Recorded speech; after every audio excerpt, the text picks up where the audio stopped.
in Gaza. Joining us now is Matthias Schmaler, the director of UNRWA's operations in Gaza. Within the last few minutes, sir, another barrage coming out of Gaza, landing near Beersheba and several cities to Israel's south. Are you aware now, can you hear, or of any Israeli strikes in response to that in Gaza, or any operations today? Good afternoon to you. I can certainly hear when the rockets go out close by here. I'm talking to you from my office, and I can hear Israeli retaliatory strikes, sometimes very loudly, very viciously. This morning we've had mostly artillery fired at Gaza. I've heard that very loudly as well. Talk to me, sir, about the efforts to get humanitarian aid into the Gaza Strip. Israel has tried to send in fuel, especially, and to help with the power grids, but they came under fire. And so it's hard to deliver aid when soldiers are being shot at and wounded. Is this difficulty to help the civilians? I appreciate that it's difficult to bring in aid if you get shot at. However, I also have to note that for the first 8 days, the Israeli side did not allow us to bring anything in.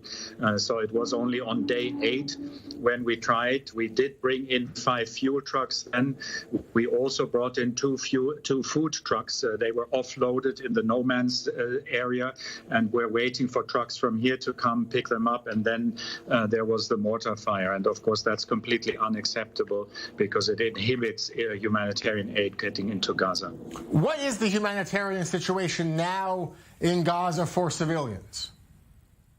I must say the civilian population is increasingly and in unbearable ways paying the price. So that takes shape, for example, in the form of more than 66,000 people who've left their homes, not because they're destroyed in most cases, but out of fear, wandering, fearing the next bomb attack. And so we have these 66,400 people now in 58 of our schools. They see the blue color of the United Nations still as a safer place to be.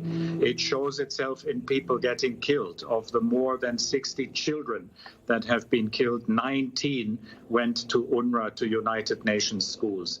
And it shows itself in people getting injured. Yesterday, one of our senior lab technicians on his way home from the health center to help his family evacuate their building, he happened to be in the wrong place at the time. And he was so severely hit in the head that part of his brain spilled out, and he is now in emergency surgery in the hospital here. Sir, can I ask, isn't it important to note, perhaps at all times, the loss of civilian life is horrible, and the loss of children's life is tragic, and there's no excuse for it. But you mentioned 60 deaths from children. That's not all from Israeli strikes. The majority of that may not be from Israeli strikes. You have to acknowledge, don't you, sir, that hundreds of Hamas rockets are falling short. They've launched 4,000. By the IDF estimates, more than 400 exploded inside Gaza. Even if you don't take the IDF word at face value, still hundreds fell short. That's causing kids to die. It's not the IDF. There are for sure hundreds of rockets falling short, and I don't have evidence of it yet, but one can assume that people on this side got injured and killed from Hamas rockets.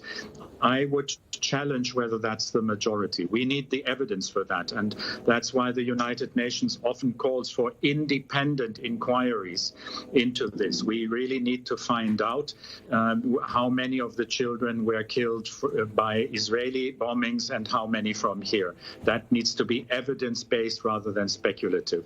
The information I have so far is that the majority were killed as a result of Israeli bombings, but again, the evidence for that has to be ascertained. But based on what evidence? It's important to note, sir, and I appreciate you having the dialogue with me. The health ministry is run by Hamas. There's no differentiation in their official statistics of combatants, of militants who are launching rockets or missiles, who are directing the militia's operations. They give a figure, and the figure includes everyone, and they don't separate the people who are trying to kill Israelis. They don't separate people who are killed as collateral damage from Hamas's own failed rocket launches. It's all one number. So When you say we need more evidence, but the evidence so far leads us in one direction, what's that evidence? Well, I don't know in what direction it leads you. I told you that 19 of the children were children in our schools. So there we have evidence that those 19 children, at least, were hit by Israeli bombs.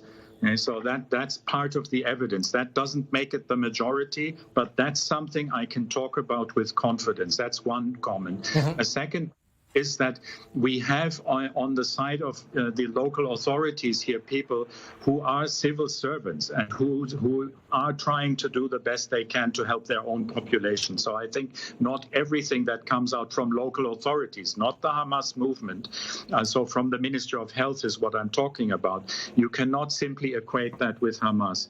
And then allow me one comment in addition, which is, with all due respect, I also don't believe what the Israeli Defense Forces are saying. Everyone has their interests here, both Hamas and the Israeli Defense Forces, and that's why I think independent verification is needed. Neither side can make truthful claims, I believe. They have interests. We need independent investigations. Can you talk to me, sir, perhaps about the relationship between UNRWA and Hamas? Hamas does run the health ministry. They are in power after the election, and they are in charge of the Gaza Strip. But Israel, the United States, the EU, they consider Hamas a terror organization. What position does that put UNRWA in? What it puts UNRWA in a difficult position, for sure. You know, like in most places where there's autocratic regimes, it is always difficult for the United Nations or any humanitarian actor to function. And the big challenge is to always insist on the independence and neutrality of our humanitarian action. And I have to tell you, I've been here 3.5 years now, a bit longer than that. And by and large, I would say that the Hamas and the local authorities do respect that we are an independent actor and they let us get on with our business. That doesn't mean that there are occasional tensions. You know as well as I that, for example, we've discovered tunnels here and there under our schools. That leads to tensions. We have some rough dialogue at times because of what they're doing here. But they do, by and large, let us do our work. And one last question for you, sir. I want to ask, you mentioned you've been there for 3.5 years. The unfortunate, I guess, reality might be if there is a ceasefire, it buys time, maybe months, maybe years, maybe many years, but there will be another round of violence. Hamas will launch rockets, the IDF will strike back. These same questions of proportionality will be raised, there will be more rockets, and it goes on. Can the United Nations help ensure, should they do more to help ensure that the concrete, the building materials that are going in aren't used for underground tunnels for Hamas? Can they build bomb shelters? Can they help fortified rooms and residential buildings? We're not seeing bomb shelters being built for civilians in Gaza. We do see that built in Israel to save civilians.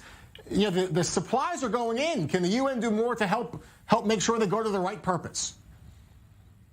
Look, that's a valid critique that no bomb shelters are being built and that not enough or far too little is done here to protect the civilian population. I think that's a really correct critique. All I can tell you is that the materials we bring in, we run, for example, 278 schools and need cement for that, obviously, or 22 primary healthcare centers. That we control. I can assure you that that cement, the materials we bring in, doesn't get into the wrong hands. We have very close working relationships with the Israeli authorities, and I can assure you the Israeli authorities make sure what we bring in gets used for the right purposes. Yeah. What the international community needs to do, from my perspective, two things. One is a proper process that will lead to a lasting, just solution. Both sides need to be at the negotiating table, not firing at each other. And the second and final comment is, if people have jobs here in Gaza, if the borders were open,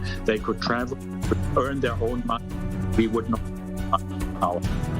All right, sir. Thank you so much, Matthias, for being with us. Appreciate your time with us on I-24 News.